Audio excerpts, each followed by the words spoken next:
mas podem ser reduzidos a alucinações criadas por mentes doentes é muito difundida, principalmente entre os profissionais da psicologia. Mas para um dos mais brilhantes gênios desse século, o assunto mereceu respeito e consideração. Você sabia que os fenômenos ocultos foram o tema da tese de doutorado de Jung? O psiquiatra Carl Gustav Jung nasceu na Alemanha no século passado. As imagens que você está vendo agora são inéditas do Brasil e foram feitas na casa dele em Zurique, na Suíça, em 1950. Nessa época, Jung já tinha 75 anos. Foi um dos mais importantes discípulos de Freud, mas acabou rompendo com o mestre por causa de um dos conceitos mais importantes da teoria de Freud, o inconsciente.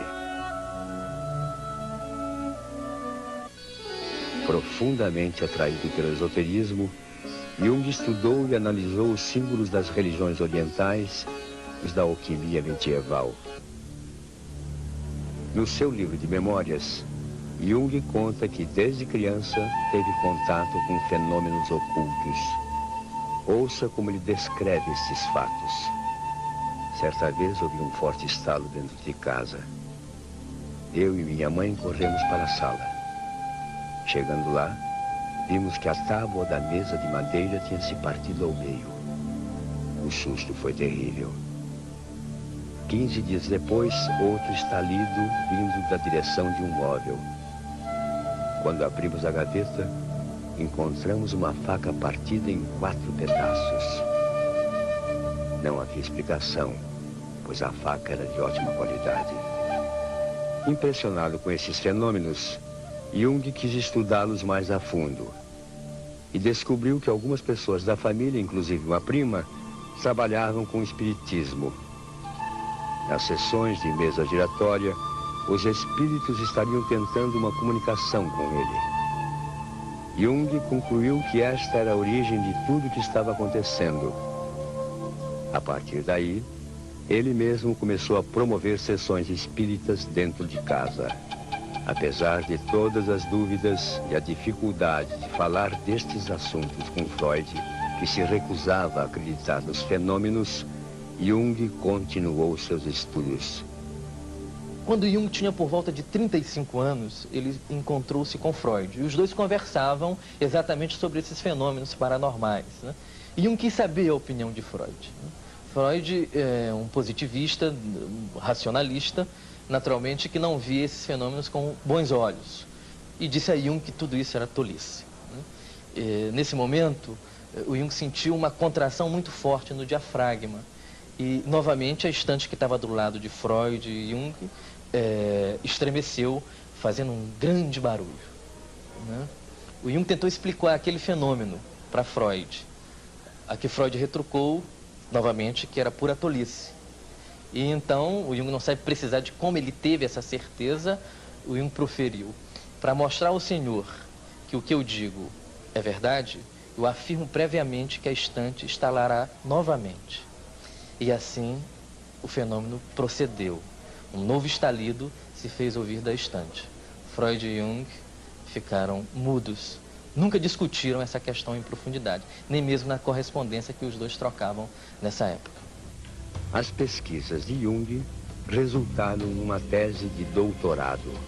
Essa tese de doutorado chamou-se Psicologia e Psicopatologia dos assim chamados fenômenos ocultos. É o resultado das observações que Jung fizera ao longo desses 2 anos de sessões espíritas que ele patrocinava em sua própria residência. O Jung não chega a uma conclusão definitiva sobre esses fenômenos. Ele reconhece que a ciência não tem estrutura, não tem recursos para compreender o fenômeno em sua totalidade. Mas o que é importante notar é que ele rejeita o ceticismo de algumas pessoas que se julgam cientistas e que, porque não compreendem aquelas realidades, rejeitam. Ora, são os fatos que questionam o cientista e não o inverso. No caminho que o levou a criar a teoria do inconsciente coletivo, Jung teve experiências misteriosas que ele descreve no começo como sonhos e depois como fruto da sua imaginação. Ele conta que mantinha diálogos com alguns desses personagens que ele mesmo criava. Um deles tinha o nome de Filemon. O personagem era tão real que Jung chegou a desenhá-lo. Ele o descrevia assim. Filemon era um homem velho, uma atmosfera algo gnóstica.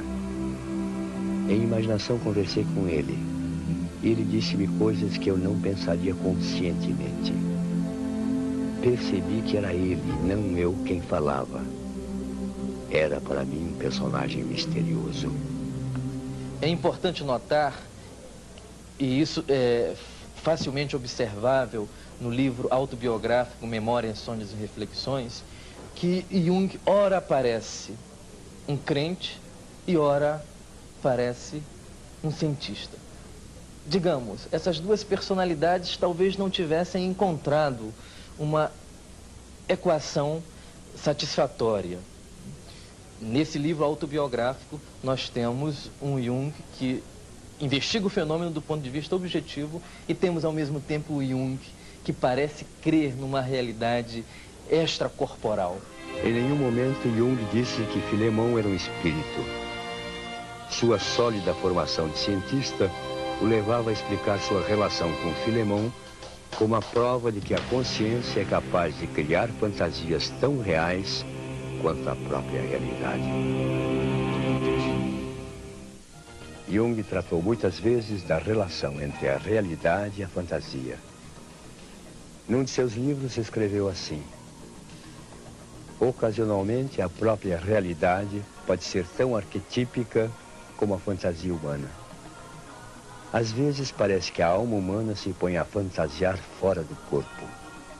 Então, as coisas começam como que a representar o jogo dos nossos sonhos. Eu sou Walter Avancini e o mistério não termina aqui.